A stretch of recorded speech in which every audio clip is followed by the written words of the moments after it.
아파트를 사겠다는 사람보다 팔겠다는 사람이 더 많아졌습니다. 서울은 도심권까지 모든 권역의 매도세가 우세해졌고 경기 지역도 1년 6개월 만에 매수 심리가 기준선 밑으로 떨어지면서 집값 하락 가능성을 키우고 있습니다.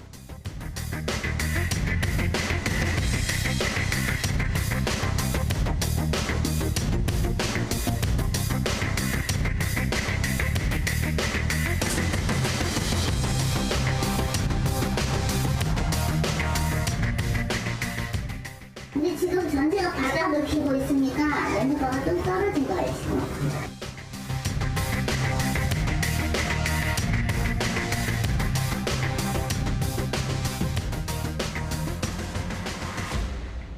떨어졌다기보다는 이렇게 이제 급한 사람들이 조금 싸게 파는 거지.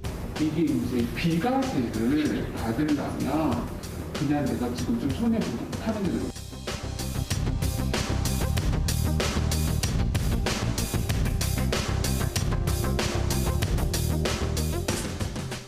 그것이 폭락하면 폭동이 일어나요. 그러니까 정부에서도 이 경청 역할들을 원하겠지. 그러니까 거의 피부에 와닿지 않게 조금씩 내려가서 안정화되기를 정부에서 바라겠죠.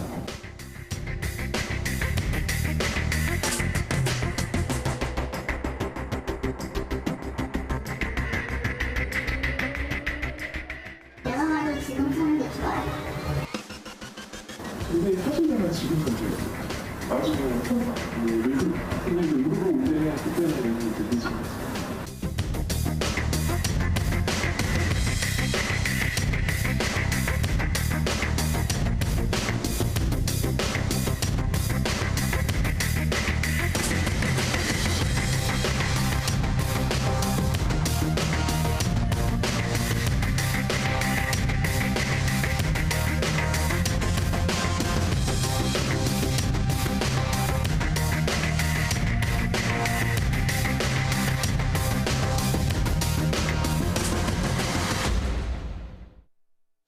여러분 안녕하십니까? 새해 복 많이 받으십시오.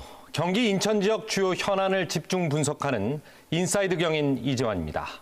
지난해 큰 폭으로 가격이 상승한 시장, 바로 부동산입니다. 특히 경기와 인천 지역 부동산 시장의 오름세는 다른 지역보다 더욱 가파랐습니다. 무엇보다 공급 부족, 그리고 막대한 유동성과 새 임대차법 시행 등이 급등의 원인으로 지목됐는데요. 그러나 최근 금리 인상과 대출 규제에 부동산 시장은 거래와 가격 모두 주춤한 모습입니다. 오늘은 2022년 새해 부동산 시장 전망에 대해서 얘기 나눠보겠습니다. 두 분의 전문가 모셨습니다.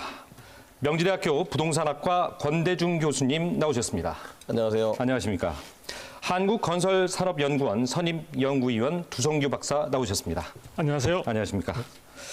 먼저 권 교수님, 네. 최근 데이터를 보면요. 네. 수도권뿐만 아니라 전국 집값이 네. 오름폭이 작아지거나 또 하락 조짐까지 나타나고 있어요. 네. 어떻게 보십니까? 예. 이게 그 서울 같은 경우에 이제 그 매매 가격의 선도 역할을 하거든요. 네. 서울이 지난 7월 달에 거래량이 네. 그 한국부동산원의 자료를 보면은 4,701가구였어요.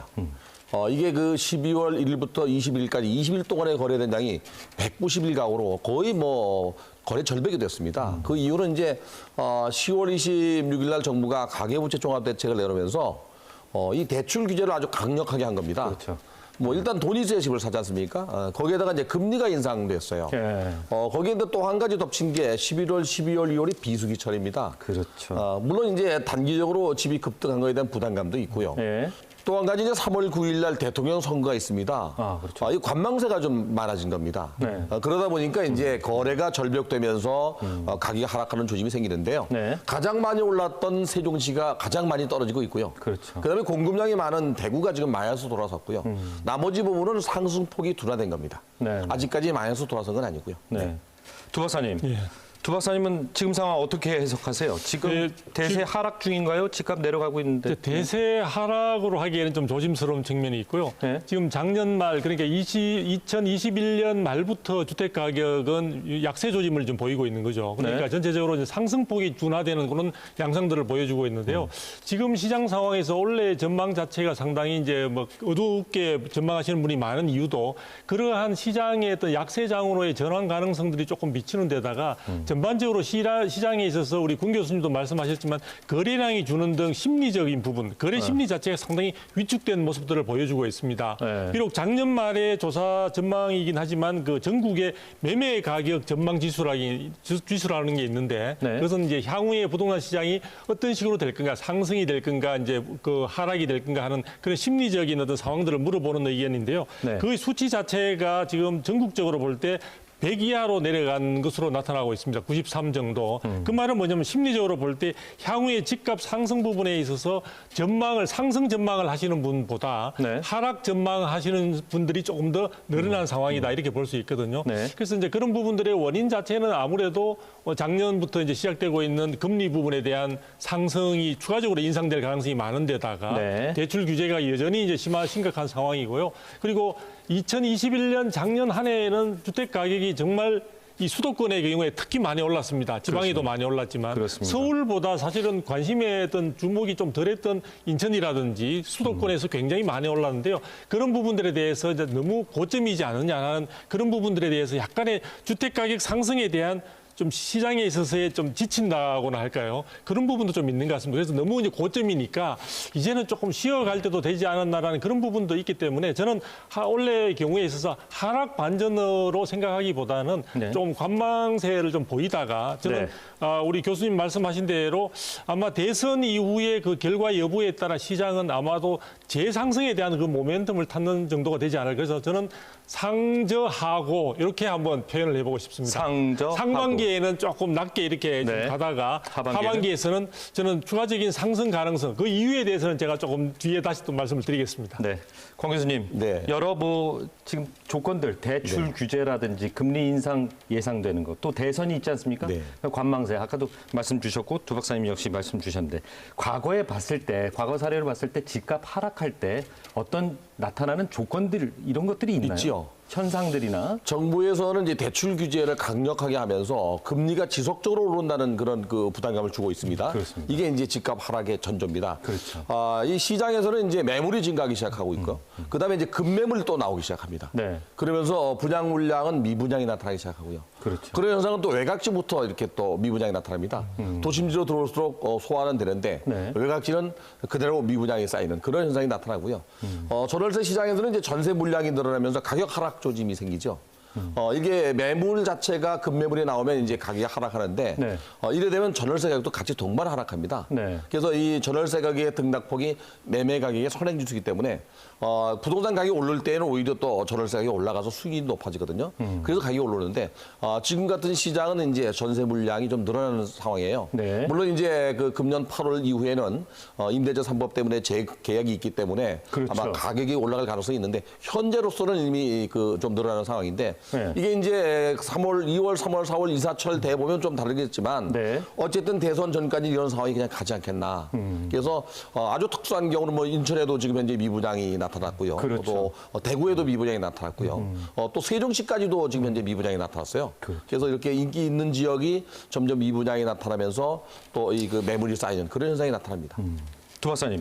네, 제가 생각할 때 지금 뭐 교수님 지적이 굉장히 정확하게 말씀을 네. 해주신 것 같고, 네. 그럼 추가적으로 지금 시장에서 저는 아까 심리적으로 좀 위축되고 있다는 말씀을 드렸는데 이 부분이 최근에 와서는 경매 시장에서도 좀 나타나고 있습니다. 그래서 경매 시장. 낙찰가율 어떻게 보면 시장 상황을 제일 파악해 볼 수 있는 가장 실체적인 어떤 그런 시장의 어떤 지표들이 경매 시장을 통해서 분위기가 많이 살아나고 혹은 또 위축되는가 이런 부분들이 나타나는데요.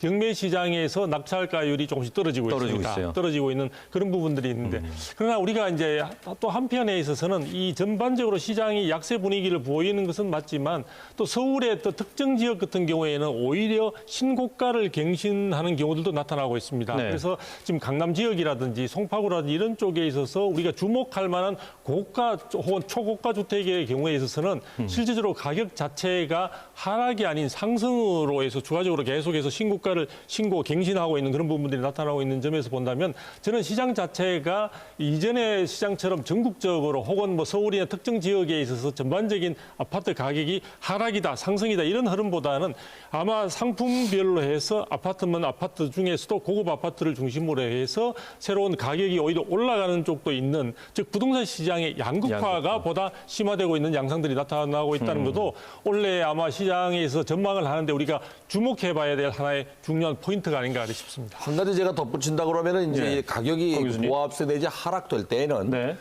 중심지 이론이 있습니다. 서울의 중심지 이론. 중심지 네, 이론. 서울의 강남 중심으로 가격이 덜 하락합니다. 경기도 같은 경우는 인체 송도 지역, 네. 수원 같은 경우는 광교 지역. 이런 지역은 다른 지역보다 먼저 많이 오르면서 하락을 늦게 해요. 아하. 네, 그래서 이렇게 이제 이 가격이 하락하는 조짐은 아까 제가 말씀드린 대로 외곽지부터 먼저 미분양이 쌓이고 매물이 쌓이면서 가격이 하락한다고 말씀드린 거거든요. 네. 그래서 경기도 마찬가지예요. 수도권에서도 특히 대도시에서 멀어지는 지역부터 그렇군요. 미분양이 쌓이고 매물이 나오고 또 가격이 하락합니다. 그렇군요. 권 교수님, 코로나19가 내수 경기 굉장히 최악이거든요. 아, 그럼요. 코로나19의 영향 때문에. 네. 코로나19가 부동산 시장에도 영향을 줄까요? 당연히 주지요. 네. 지난해 말까지 그 정부가 발표한 그 가계부채는요, 네. 3,343조였어요. 이 중에서 이제 그 기업 대출, 기업 부채까지 포함해서인데, 그렇죠. 가계 대출만 봤을 때도 1,844조 9천억이나 됩니다. 1,850조 가까이 되죠. 이 부채가 결국에는 그 월급쟁이보다는 자영업자나 기업자한테 많아요. 네. 그러다 보니까 내 집을 마련하는데 점점 어려워지기 때문에 네. 이 코로나 자체는 유동성 자금이 많다 하더라도 내 집 마련하는 데는 굉장히 그 악영향을 끼치고 있는 거죠. 이 유동성 자금이 돌긴 돌아도 내수 경제가 어렵게 되면 자영업자는 영업 자체가 안 되거든요. 그렇죠. 그런 상황에서 뭐 내 집 마련이 뭐 상당히 먼 내 얘기 같죠. 그래서 오히려 코로나가 점점 어려워진 그 경제 상황에서 내 집 마련을 멀게 하고 있습니다. 그렇군요. 예, 제가 두 박사님. 그 부분 또 충분히 있는 부분이고 네. 이 코로나라는 게 우리가 이제 코로나19 사태가 되게 확산되면서 모든 어떤 전체적인 국내 시장의 흐름 자체가 비대면을 중심으로 하는 쪽으로 많이 이제 중심축이 옮겨가고 있습니다. 그 말은 뭐냐면 이 부동산 시장에서는 거래를 하고 싶어도 예를 들어 매매든지 혹은 전월세든지 간에 네. 실질적으로 해당되는 지역에 원하는 주택을 발품을 판다고 이야기를 많이 하죠. 네. 현장에 가서 확인도 한번 해야 되고 그다음에 이제 중개업소에 여러 가지 좋은 물건들이 나와 있는지도 확인도 해야 되고 자기 예산과 관련해서 금융기관을 방문해서 대출도 또 준비를 해야 되고 네. 이런 다양한 것들의 활동들이 외부적인 활동을 통해서 이루어지는 것들이 상당히 많은데 이 코로나19로 인해서 그런 부분들이 굉장히 접촉이 힘들어지게 되고 그렇죠. 그러다 보니까 집 주인이든 전세를 얻는 사람이든 방문 자체를 꺼려 합니다. 그렇죠. 그래서 중개업소의 방문도 힘들어지고 네. 그런 부분들도 아까 말씀하신 전반적인 어떤 소득과 이런 부분뿐만 아니라 실질적인 부동산 거래 현장에 있어서도 부동산 거래가 오히려 좀 드물어지게 되고 그런 부분들이 상대적으로 줄어드는 그런 역할. 그래서 전반적으로 부동산 경기 자체를 위축시키는 방향으로 코로나19가 작용하고 있는 것은 틀림이 없는 것 같습니다. 그렇군요. 두 박사님, 지난해 말이죠. 네. 가격이 너무 올라가다 보니까 네, 네. 정부에서 또 이런 얘기들 많이 하지 않았습니까? 경제부총리뿐만 아니라 국토부 장관도 자 시장 지표를 보니 네. 이제는 시장이 굉장히 안정된 징후를 보이고 있다. 오히려 집값의 추세적인 하락이 불가피하다. 네, 네. 이렇게 밝히기도 했어요. 네, 네. 어떻게 보십니까? 네, 그 부분은 사실은 부동산 시장에 있어 주택 가격을 좌우하는 요소들은 대단히 많다고 볼 수 있습니다. 네. 그런데 이제 그 중에서도 우리가 가장 눈여겨볼 수 있고 또 정부도 인정하고 있는 부분은 수급 상황의 균형 자체가 전반적인 시장을 안정을 도모하는 데 있어서 가장 큰 역할을 하는 주춧돌이라고 할 수가 있는데 그렇죠. 자, 그 부분과 관련해서 과연 우리가 수급 상황이 계속해서 안정 국면으로 갈 수 있는 바탕이 마련이 되어 되었느냐 하는 부분을 우리가 돌이켜 볼 수가 있는데요.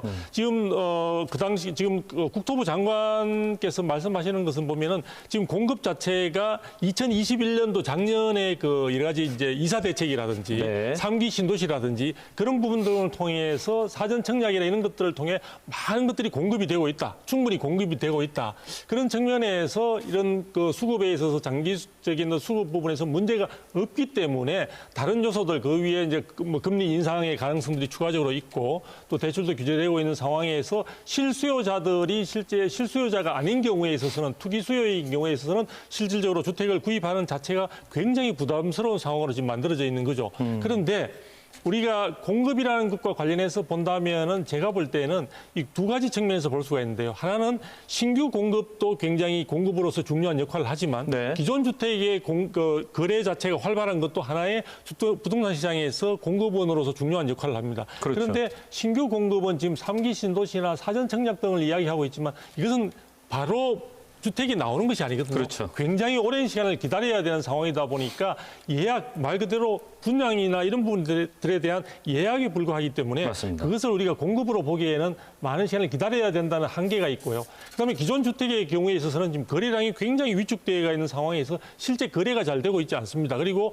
세제 관련해서 다주택자들에 대한 어떤 규제가 강화되어 있다 보니까 지금 특히 거래세 부분에 대한 양도세 중간에 이런 부분들이 있어가지고 네. 거래가 안 되고 있는 상황이다 보니까 시장에 나올 수 있는 공급원이 제한되어 있는 상황이죠. 그런 측면에서 본다면은 저는 지금 국토부 장관이 이야기했던 시장이 안정되고 있다는 부분은 제가 볼 때 수급 균형을 위한 안정으로 가기에는 아직도 길이 상당히 먼 편이기 때문에 네. 저는 그런 부분들은 좀 더 우리가 지켜봐야 되는 알겠습니다. 상황이고 다른 여건들도 지금 네. 상당히 만만치 않다라고 보고 있습니다. 그렇죠. 자연스럽게 수요 공급 측면이 얘기가 나오는 것 같아요. 권 교수님 어떻습니까? 지금 장관 부총리께서 뭐 이렇게 집값 추세적 하락 불가피하다. 그렇지만 말씀을 해주셨듯이 3기 신도시가 이제 마지막 그 청약이 이제 또 시작될 텐데요. 그 사전 청약이 있지 않습니까? 수요 공급 작년에 측면, 사전 청약이 3만 200가구를 했습니다. 네. 금년에 지금 원래 이제 한 6만 가구 정도인데 작년에 노영욱 장관이 1만 가구를 늘려서 7만 가구 하겠다고 얘기를 예. 했거든요. 네. 이 사전 청약이 시장에 미치는 영향은 분명히 있어요. 매매 시장은요, 이 분양 물량이 늘어나면 일단 시장이 안정화돼요. 그렇죠. 사전 청약이라도 분양을 받으면 네. 일단 매매 시장에서 한 발 물러납니다. 그렇죠. 그래서 대기 수요가 남기 때문에 시장이 좀 안정화되는 효과가 있고요. 네. 단지 이제 전월세 시장의 안정화는 당장 들어갈 집이 있어야 됩니다. 그렇죠. 이 당장 들어갈 집이 없으면 가격이 오르거든요. 그런 차원에서 이제 지난해 그 노 장관께서 금년도에 한 46만 가구 정도 공급하겠다고 얘기를 했어요. 그렇습니다. 역대 최대라고 얘기를 했는데 네네. 이게 이제 실제 계획이 실천될지는 모르겠습니다. 계획은 좋은데 실천이 중요한데 그런 차원에서 말씀하신 것 같고요. 또 하나는 이제 지난해 10월 26일 날 가계부채 종합대책 이후부터 네. 상승폭이 둔화되면서 일부 이제 가격이 빠지기 시작해서 마이너스로 돌아섰는데요. 대출 기저로 인한 시장 안정화 이것이 아마도 시장 안정화를 지금 이야기하는 거 아닌가. 네. 특히 이제 특히 금년도에는 네. 3월 말까지 미국이 그 테이퍼링을 끝낼 계획이라고 합니다. 그렇습니다. 특히 이제 금년도에 3번 정도 금리를 올릴 것이고 네. 내년에 4번 정도 예상하고 있습니다. 네. 우리나라가 미국보다 선제적으로 금리를 올리지 않을 수 없습니다. 이건 뭐 외국 자본이 빠져나가기 때문에 그러면 금년도에 적어도 3-4번 정도 금리가 올라간다면 대출 규제의 금리 인상까지 겹쳐서 시장은 안정화될 것이다. 이렇게 낙관하시는 것 같아요. 그러나 이제 사실 수급 동향에 대해서는 지난해보다 올해 입주 물량이나 분양 물량이 서울 같은 경우는 거의 반토막이고요. 경기도도 지금 거의 반 정도밖에 안 되기 때문에 정상적인 수요 공급에 의한 시장 안정화는 어려운데 규제에 의한 시장 안정화를 기대해서 좀 불안합니다. 사실은 규제에 의한 시장 안정화는 시장이 장기적 대책이 될 수가 없거든요. 그래서 단기적 대책으로는 노 장관 말씀대로 강력한 규제가 있기 때문에 그럴 가능성이 있는데 문제가 하나 있습니다. 네. 부동산 시장의 변곡점은 3월 9일 되지 않을까요? 3월 9일이요. 네. 양 후보가 한쪽은 규제 강하고 한쪽은 규제 완화하기 때문에 대선일이네요. 네, 그거에 따라서 또 시장 판도가 다 달릴 가능성이 높아요. 그렇습니다. 네. 두 박사님, 지난해 집값 올라도 너무 올랐어요. 라고 네, 올랐습니다. 많은 분들이 얘기를 하고 있어요. 과거 상승폭과 비교했을 때 어느 네. 정도입니까? 네, 수치로 제가 한번 좀 봤는데요. 작년 말에 KB 부동산에서 이제 시계별로 해서 월간으로 해서 나온 자료들이 있습니다. 네. 그래서 전국의 아파트 매매 가격이 2020년도 대비해서 2021년 작년의 경우에는 20% 이상 올랐습니다. 네. 참 어마어마하게 오른 거죠. 그래서 이게 그 수치상으로 본다면 19년 만에 최대 상승률이다라고 할 정도로. 그래서 오히려 2021년이 정부가 이야기했던 현재 정부가 사실은 굉장히 주택 안정의 하나의 굉장히 돌파구로서의 한 해로 이제 보고 있는 3기 신도시 공급 계획을 갖다 발표한다든지 이런 부분에서 의미 있는 한 해였다고 이야기하고 있는데 오히려 주택 가격은 정말 20년 가까운 세월 만에 최대의 상승을 기록하는 그런 부분들이 있는 것 같고요. 그다음에 이제 이게 역대로 보면은 그 아마 작년에 상승률 자체는 역대 뭐 네 번째라고 합니다. 우리나라가 건국되고 난 뒤에 그 정도로 있는 상황이고요. 또 작년에 이제 우리가 표준 단독주택에 대한 공시가격이 이제 발표가 됐었는데요. 그때의 경우에 있어서도 공시가격, 표준 그 단독주택의 공시가격도 상당히 높은 폭의 상승률을 보여줬거든요. 그리고 이런 부분들은 전국적으로 지금 20년의 최대라고 이야기하는데 이 20%가 넘는 상승률인데 이 수도권, 네. 경기도의 경우에서는 이것을 더 능가합니다. 그러게요. 그래서 여러분들도 아마 시청자들도 많이 알고 계실 것 같은데요. 인천이 작년에 최고의 상승률을 기록을 했습니다. 네. 그래서 인천이 1위로서 40%가 넘는 그 상승률을 기록했고요. 그 다음에 두 번째로 수도권 전반에 있어서의 그 우리 경기도 이쪽에 있어서 지금 40% 넘는 또 잇따라서 상승률을 기록했을 정도로 이 수도권이 작년에는 말 그대로 불장이었다. 우리가 보통 쓰는 말로 이제 불장이요? 예, 그런 표현을 쓰고 있는데 그런 네. 정도로 작년에 수도권은 핫한 그런 지역이었다고 할 수가 있습니다. 19년 만에 최대 상승입니다. 어마어마하네요. 네. 경기도 오산과요, 네. 인천 연수구, 네, 경기도 네. 시흥 등이 40%를 훌쩍 넘는 상승세를 보였는데요. 네. 그 외에도 동두천과 안성, 의왕, 평택, 수원 등등 경기도와 인천 집값 상승세가 두드러졌습니다. 네. 하지만 지난해 연말부터 이 일대 집값이 주춤해지기 시작했습니다. 광명과 안양 일대 부동산 중개업소를 직접 찾아봤습니다. 부동산 열기가 식었다고 알려진 광명역 인근 아파트 단지를 찾아가 봤습니다. 광명의 집값은 KTX와 지하철 1호선, 신안산선 등 교통 호재로 급등했는데요. 지금은 어떤 상황일까요? 사실은 사는 사람은 지금이 좋은 기회가 아닐까 싶어요. 지금 이렇게 혼란스러울 때 조금 금매가 나오거든요. 이게 시장이 좋아지면 절대로 사람들이 가격을 내려서 팔지 않아요. 급매물이 조금씩 나오고 매수세와 매도세가 이전과 뒤바뀐 분위기였습니다. 아니 사실은 지금 하시는 게 맞아요. 지금은 지금 많이 매수 손님이 없기 때문에 많지 않아요. 광명의 부동산 중개업소들은 지금 상황을 일시적인 현상이라고 주장하고 있습니다. 다주택자들이 세금 부담을 줄이기 위해 처분하고 있다는 겁니다. 이렇게 이제 급한 사람들이 조금 싸게 파는 거지. 이제 비과세를 받으려면 그냥 내가 지금 좀 손해보고 파는 게 나아요. 왜냐하면 이게 이제 비과세가 기간을 넘겨버리면 종부세가 또 많이 내야 되고. 근데 사실 내가 지금 나중에 매수 손님이 우르르 올 때는 그때는 이미 늦은 거죠. 지금 똑같은 게 좀 일시적이라는 거죠? 그렇죠. 지금 억지로 누르고 있는 거잖아요. GTX-C 노선의 수혜지가 되면서 집값이 급등한 안양 인덕원 부근도 가봤습니다. CTX가 2월 17일 날 저녁에 발표했어요. 하루에 이상 다 올렸어요. 급한 사람도 다 2억씩 올렸어요. 안 급한 사람은 3억 올리고. 여기는 하루에 2천, 5천, 2천, 5천 막 그렇게 올라왔어요. 매일매일. 안양 인덕원도 광명과 분위기가 비슷했습니다. 집을 하루라도 빨리 처분하겠다는 다주택자들이 많다는 게 부동산 중개업소의 얘기입니다. 그분도 이제 급하니까 한 25군데 내놨더라고. 급하니까. 왜냐면 일시적이가고 2주택이가고 1월까지 맞아요. 비과세. 네, 비과세 쓰겠습니다. 매물이 많아지면서 집값도 내렸습니다. 하지만 예전처럼 집을 내놓으면 바로 팔리는 분위기는 아닙니다. 내놓아도 팔리지 않으니 가격은 떨어질 수밖에 없습니다. 일반 거보다 항상 못 내놓으면 일단 이게 가격이 조금 그래도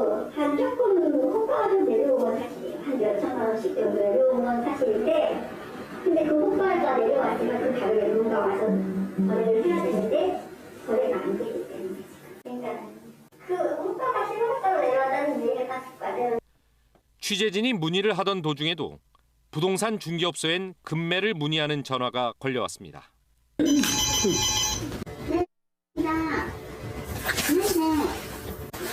얼마짜리를 금리라고 할까요? 부동산 매물이 많아지는 상황에 집값 동향을 지켜보겠다는 움직임에도 부동산 중개업자들은 지금이 매수 적기라고 말합니다. 나와도 지금 사는 게 좋아요. 이렇게 조용할 때 다 못 팔아서 난리가 났을 때 가격을 깎기 시켰죠. 살 때는 이런 데 사야 되는데 사람들이 그걸 몰라. 공 교수님, 네. 취재를 다녀온 광명, 안양뿐만 아니라요. 네. 경기도 다른 지역의 집값 오름세 네. 주춤하고 하락세를 보이고 있는데 네. 원인은 어디 있다고 보십니까? 우선은 그 광명시 같은 경우는 예. 광명 역세권을 중심으로 너무 많이 올랐습니다. 단기적 상승에 대한 부담감입니다. 너무 많이 오죠. 거기에 이제 광명 뉴타운 지구가 분양을 시작했습니다. 아, 네. 그래서 지난해 이제 그 ER 지구가 지금 분양을 했고요. 네. 그것도 뭐 3,400세대가 넘습니다. 공급량도 늘어나면서 이제 단기적 상승에 대한 부담감이 있고요. 네. 안양 같은 경우는 이제 그 평촌 지구의 리모델링 사업이나 재건축 사업이 지금 이번 시작하고 있거든요. 그래서 가격 상승이 다른 지역보다 높은 지역 중에 하나입니다. 네, 그래서 가격이 많이 올라간 것만큼 하락하는 것 같고요. 지금까지 너무 많이 올랐다. 네. 네. 그거 외에도 그동안 오르지 않던 지역이 올랐다 떨어지는 적이 있어요. 그게 바로 아까 말씀하신 대로 이제 동두천이나 양주, 옥정, 옥계 지역. 이 지역은 이제 GTX 때문에 상당히 많이 올랐다가 네. 최근에 또 하락하고 있어요. 그게 올랐을 때의 개발 그 기대성이나 또는 뭐 어떤 그 호재가 없었거든요. 네. 그러다 올랐다가 이제 남들이 오르니까 덩달아 키맞추기로 올랐던 겁니다. 게다가 또 떨어지는. 이거 외에도 뭐 아직 올라가는 상태에서 그냥 유지하는 지역이 바로 이제 그 하남 지역이라든지 성남 일부 지역은 아직도 강세를 보이고 있고요. 그렇죠. 특히 이제 경기도에서 가장 많이 오른 지역 중에 하나 수도권에서 인천입니다. 인천. 아까 우리 두성기 박사 말씀하신 대로 인천이 지난해 30% 이상 올랐으니까요. 네. 그러면서도 인천도 지금 뭐 서구의 그 검단지구라든지 또는 뭐 사전 분양하고 있는 인천 네. 계양지구라든지 부천의 대장지구도 예. 또 이제 시동을 걸고 있어요. 그래 되면 아마 추가 하락 가능성도 없지 않아 있죠. 그렇군요. 네. 두 박사님. 네. 지금 방금 인천 말씀 네, 주셨어요. 인천 역시 매수자보다 매도자가 더 많은 실정입니까? 네, 현재? 네. 지금 그럼, 예. 이제 그런 상황이고 앞으로도 그렇게 좀 더 그런 부분들이 심화될 가능성이 좀 있어 보이는데요. 인천 역시 사실은 많이 오르게 된 가장 근본적인 이유는 이제 GTX-B 노선이라든지 네. 교통 부분에 대한 어떤 그런 관심들이 많이 반영된 그 탓이 큰 것으로 보여집니다. 네. 그런데 이제 여기서 아까 우리 권 교수님께서 잘 지적을 해주셨고 저는 전체적으로 이제 물량 부분에서 잠깐 말씀을 좀 드리고자 네. 합니다. 인천에 있어서 가장 이제 전반적인 시장 상황을 고려할 때 적정 수요를 보통 우리가 추정을 해본다면 15,000가구에 조금 못 미치는 정도로 지금 보고 있습니다. 14,700가구 정도가 가장 적정한 매년의 어떤 입주 물량, 새로운 네. 신규 입주 물량이라고 볼 수 있는데요. 네. 지금 작년의 경우에는 이게 15,600세대가 입주가 된 셈이라고 볼 수 있고요. 올해 같은 경우에는 그럼 적정하게 된 거네요. 그렇죠. 예. 그래서 적정인데 네. 지금 올해 같은 경우에는 입주 물량이 32,000세대가 넘을 것으로 추정이 되고 있습니다. 그리고 내년의 경우에까지도 한 39,000세대, 약 적정한 물량의 2배가 넘는 물량이 입주가 될 것으로, 즉 공사가 다 준공이 돼가지고 모든 사람들이 직접 이용할 수 있는 주택으로 될 것으로 보여지기 때문에 이런 부분들이 향후 2, 3년간에 그동안의 어떤 교통 호재 부분들에 대한 호재도 어느 정도 이미 이제 노출이 된 상황이고 네. 지금 이 입주 물량 자체가 향후에도 지금 적정 수요보다는 2배 이상 많아질 것으로 보이기 때문에 그렇군요. 향후 2, 3년간 부동산 시장에서 수급 불균형이 아마 인천은 지속이 되지 않을까라는 우려가 좀 있습니다. 그렇군요. 두 박사님, 조심스러운 얘기입니다만 네네. 일부에서는 무주택자, 네네. 실수요자들이 지금 시기가 매수할 시기다. 네네. 뭐 이렇게 주장하기도 해요. 네. 어떻게 보십니까? 저는 뭐 개인적으로 본다면 그 이야기에 대해서 저는 상당히 깊은 공감을 합니다. 왜냐하면은 주택 시장에서 지금 집이 없는 무주택자의 경우는 대부분 실수요자인 경우들이 많은데 네. 그런 분들이 주택을 마련할 수 있는 기회에는 가장 저렴하게 마련할 수 있는 기회가 지금처럼 하락장인 경우가 사실은 가장 저렴하게 마련할 수 있는 기회라고 볼 수 있습니다. 네. 근데 심리적으로 보게 되면 이렇게 하락장에 있어서는 추가적으로 하락이 이어지지 않을까라는 불안감이 크기 때문에 그렇죠. 그 실수요조차도 망설이는 경우들이 많은데요. 주택 시장의 전체적인 가격의 흐름은 항상 변동성을 보이기 때문에 일부 하락장에 있게 되면 어느 정도 시간이 흘렀을 때 다시 상승 반전에 대한 충분히 기회가 올 수 있다는 점을 감안한다면 네. 실수요 입장에서는 너무 가격의 변동에 연연하지 말고 지금처럼 약세 시장의 분위기 속에서는 적극적인 주택 내 집 마련의 기회로 삼기를 권해드립니다. 권 교수님 어떻게 생각하세요? 저는 아니라고 봐요. 네. 지금 이제 하락하기 시작하는 시장이거든요. 특히 이제 대선 이후가 어떻게 변할지 모르지만은 네. 공급량이 많이 나올 때 매수 타임이라고 봐요. 공급량이 많으면 물량엔 장사가 없습니다. 네. 그래서 경기도에서 가장 시장이 안정화됐던 지역 중에 하나가 평택입니다. 평택은 국제 신도시 만들면서 매매 가격이나 전세 가격이 그렇게 오르지 않은 지역 중에 하나입니다. 네. 그래서 이렇게 물량이 많이 나올 때 사야 된다면 지금은 있는 물량에서 가격이 하락하잖아요. 네. 이런 물량이 금년도나 내년도도 일단 늘어날 가능성이 없습니다. 적어도 2025, 6년도 이후에 이제 늘어날 텐데 타이밍 자체는 물론 필요한 사람은 언제든지 사야 되겠지만 네. 무주택자 같으면 이제 청약이 늘어나는 그런 시점에 청약을 가는 게 가장 좋고요. 네. 재고주택을 구입하는 경우에는 좀 더 기다릴 필요는 있다고 생각해요. 그렇군요. 좀 더 내려갈 가능성도 있거든요. 네. 권 교수님, 네. 상승폭도 줄고 하락폭을 보이고 있지만, 자 하락세를 보이고 있다지만 그동안의 상승분만큼 하락할까요? 짧게 그렇지는 않습니다. 네. 일단 10억짜리 20억 됐다고 10억이 되면은요 경제가 망가집니다. 은행이 다 망가집니다. 네. 두 박사님. 저도 그렇게 생각하지는 않고요. 이제 그런 부분들에 대해서 이제 잠깐 수치상으로 조금 말씀을 잠깐 드리고 싶은 게요. 지난 4년간, 즉 여기서 4년간이라는 것은 이제 2015년부터 18년까지 서울의 경우에 있어서 집값 상승이 어마어마했습니다. 그리고 지금 2015년에서 지금 2018년까지 상승을 우리 계산을 해보니까 물론 서울에 있는 아파트이긴 합니다만 최대 134%까지 상승을 했다는 이야기가 있거든요. 자, 그럼 여기에 비교해서 우리가 과거에 글로벌 위기라고 했던 그 리먼 브러스트 사태로 났던 2008년도에 그때 주택 가격이 그때 폭락한다고 해서 사실은 많은 사람들이 두려움에 떨었습니다. 근데 서울에 지금 최장 인기 있는 아파트의 경우에 있어서 당시에 그 하락 자체가 2010년부터 3년간 15%에 불과했다는 그 자료들이 나와 있습니다. 네. 근데 그때는 지금보다도 금리도 훨씬 높았던 상황들이고요. 예. 그다음에 사실은 입주량도 지금보다 훨씬 많았던 상황인데도 그 정도밖에 사실은 하락하지 않았다는 점을 주의해 볼 때 네. 지금의 상승폭이 많기 때문에 어떻게 보면 지금의 상승폭이 계속 이어져 간다는 게 오히려 이상할 정도이기 때문에 저는 조금의 어떤 하락 등락의 어떤 부분에 있다 하더라도 그 부분이 내 집 마련의 어떤 계획과 너무 지나치게 연동시키는 것은 다소 좀 무리라는 생각이 듭니다. 두 박사님, 대출 규제 좀 얘기 좀 해보고 싶어요. 네네. 대출 규제 하다 보니까 실수요자들, 네. 정말 집 살 분들이 대출 규제에 막혀서 네네. 사지 못하고 매수하지 못하고 자 현금 많은 부자들만 집 산다. 이런 불만이 또 나오고 있어요. 네, 맞습니다. 하지만 지금 상황에서 여러 채를 보유한다는 것도 쉽지 않아요. 네. 세금 폭탄 맞을 수 네, 있지 네, 않습니까? 맞습니다. 어떻게 보십니까? 이런 선택 안 할 것 같은데요. 지금 예를 들어 아까 제가 말씀드린 것도 무주택자가 내 집 마련의 기회로 삼는 것은 굉장히 적절한 저는 타이밍이라고 보는데 주택 자체를 투자의 대상으로 생각하고 지금 접근하거나 진입하기에는 대단히 위험한 상황이 아닐까 이렇게 보여집니다.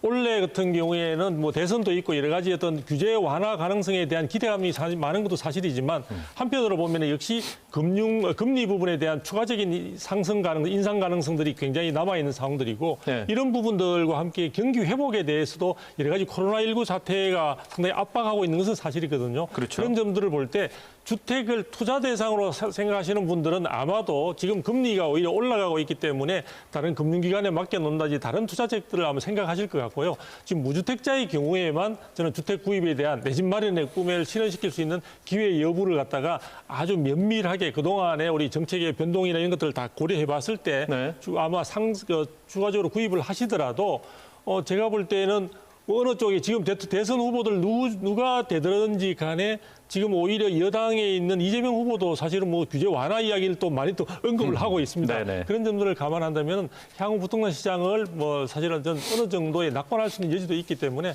그렇게 좀 말씀드리고 싶습니다. 그래서 투자는 사실은 좀 위험한 상황이고 네. 실수요의 경우에 있어서는 적극적으로 검토해보라 이렇게 정리하고 싶습니다. 네. 권 교수님, 네. 집값 하락 근거 아까 말씀 이 여러 가지 조건들 이제 근거들 말씀 중에 금리 인상 말씀해 주시지 않았어요? 네. 올해 또 한국은행 두 차례 이상 적어도 기준금리를 올릴 것 같아요. 이런 네. 것들이 다 영향을 주겠죠? 그렇죠. 아무래도 문재인 정부가 이제 끝나기 전에 한 번 더 올릴 것 같고요. 네. 그리고 새로운 정부가 들어오면 한 2번 정도 올릴 거라고 예상하고 있습니다. 금리가 올라가게 되면 제일 먼저 부담스러운 게 갭 투자지요. 이 전세를 안고 샀거나 한 사람들은 이제 또는 대출을 안고 산 사람들은 금리가 올라가는 것만큼 가계 부담이 갈 수밖에 없습니다. 갭 투자. 네. 그러니까 대출을 받아서 전세를 끼고 집을 살 때 매입하는 대출을 받아 집을 사거나 네. 전세를 끼고 대출을 받는 사람들, 아, 이런 사람들 네네. 이제 문제가 될 수 네. 있고요. 두 번째 이제 대출 규제 자체가 양극화를 만들고 있어요. 대출을 받지 않아도 되는 15억 이상은 뭐 나홀로 아파트처럼 네. 이렇게 그 똘똘한 한 채처럼 계속 오르고 있고요. 그럴 가능성도 있고 앞으로. 근데 그 이하의 서민들 주택인, 중서민들 주택인 15억 이하는 대출을 꼭 받아야 되거든요. 그렇죠. 근데 이게 이제 문제가 되는 거죠. 대출은 결국에 주택은 많은 돈을 주고 사야 하기 때문에 자기 자본을 가지고 모두 투자해서 살 수가 없습니다. 결국에 레버리지 효과로 이렇게 대출을 받아야 되는데 이것 자체가 이제 금전부터 이제 대출 규제를 목적이기 때문에 네. 상당히 주택 시장이 뭐 거의 그 악재라고 봐야죠. 그렇군요. 네. 두 박사님, 네. 올해 달라지는 부동산 제도들도 네. 좀 점검해봐야겠어요. 네. 당장의 양도세, 비과세 혜택 네. 달라진다고요? 그렇죠. 지금 이제 우리가 작년 말 그러니까 네. 2021년도 말의 경우에 이제 양도세와 관련해서 1가구 1주택자의 경우에 대한 그 기본 공제가 9억에서 12억으로 상향된 바가 있습니다.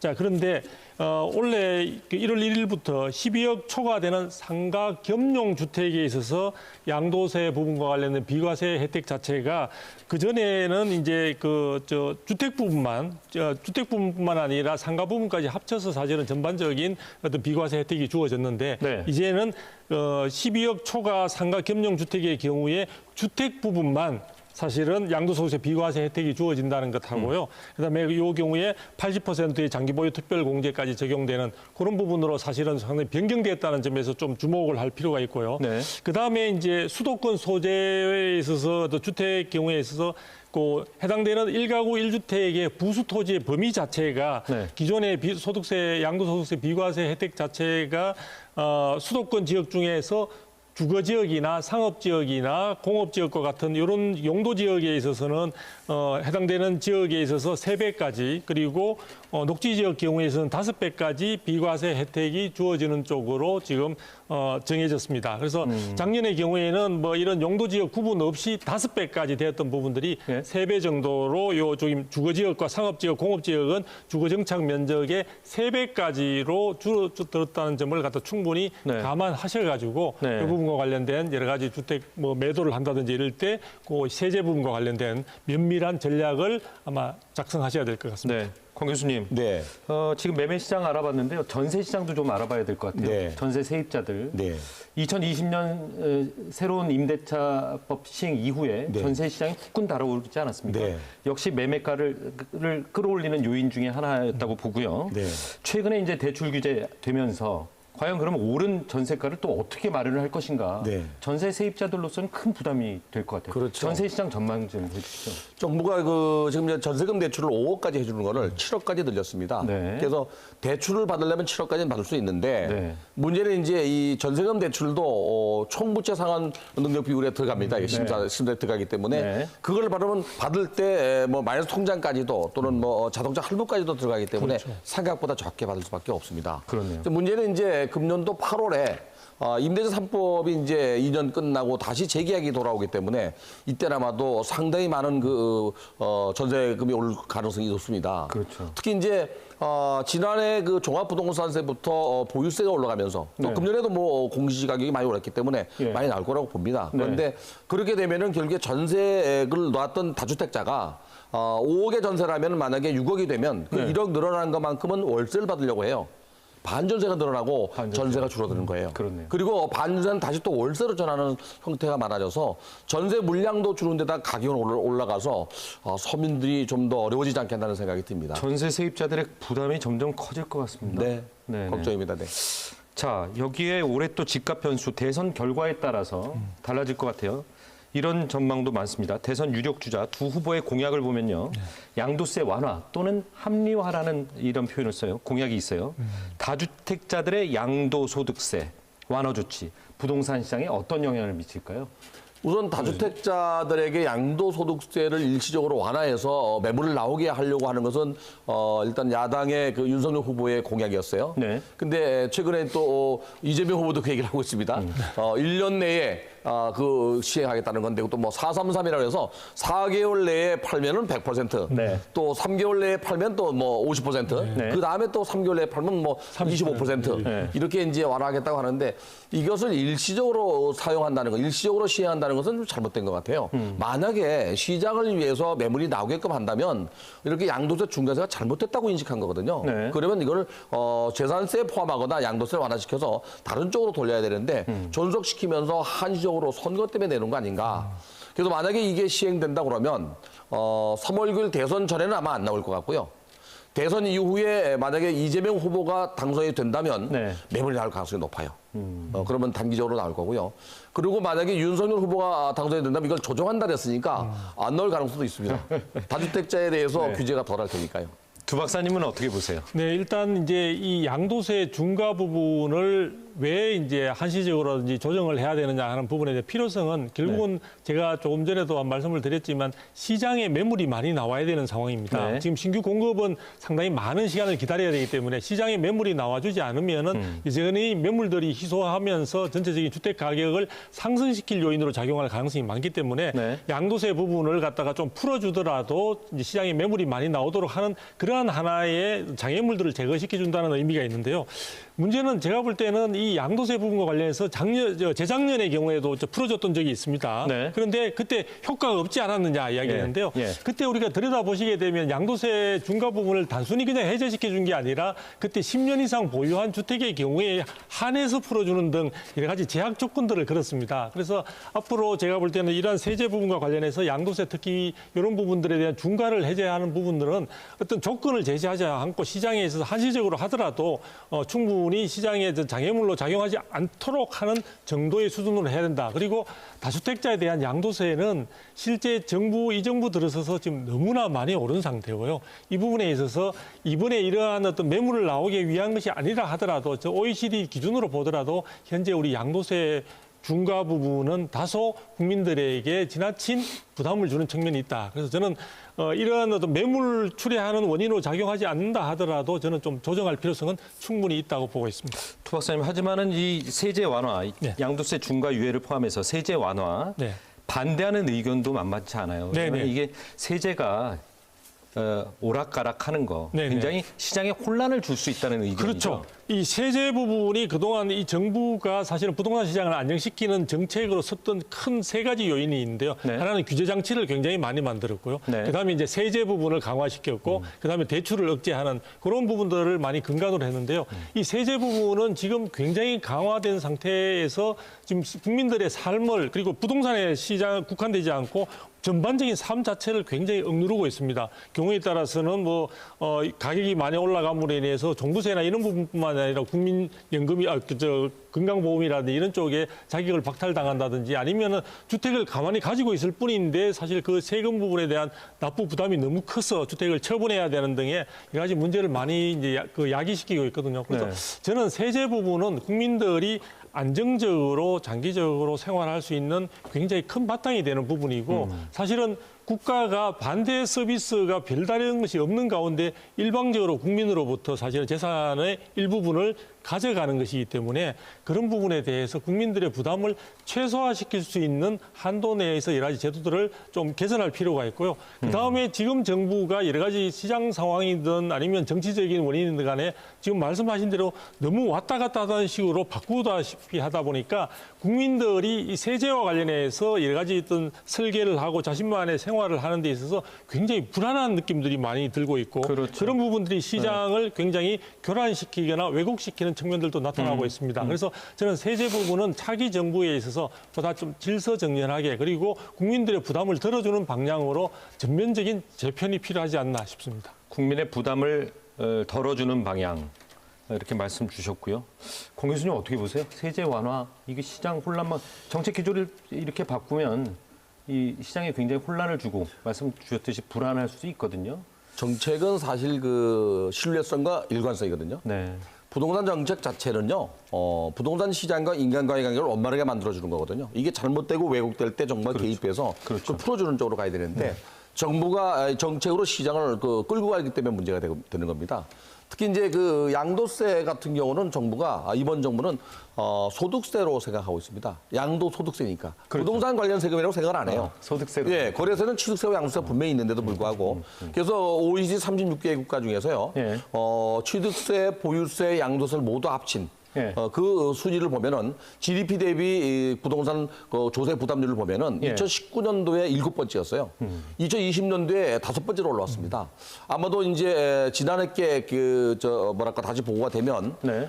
제일 높은 영국이나 프랑스 다음으로 높지 않겠나. 근데 정부가 이제 이 보유세 자체만 볼 때는 낮기 때문에 보유세가 낮다고 자꾸 얘기하는 거거든요. 네네. 그래서 양도세 자체는 사실은 그 다주택자도 민간 임대주택 공급자라고 하는 그런 측면에서 긍정적으로 보고 중과세 할 건 아니라고 봐요. 양도세 자체가 누진과세에 되어 있습니다. 그렇군요. 네. 공 교수님, 네. 보유세 나와서 말씀드리는데 자 종합부동산세, 종부세 완화 합리화하겠다 네. 이렇게 두 유력 후보가 공약에서 나타내고 있어요.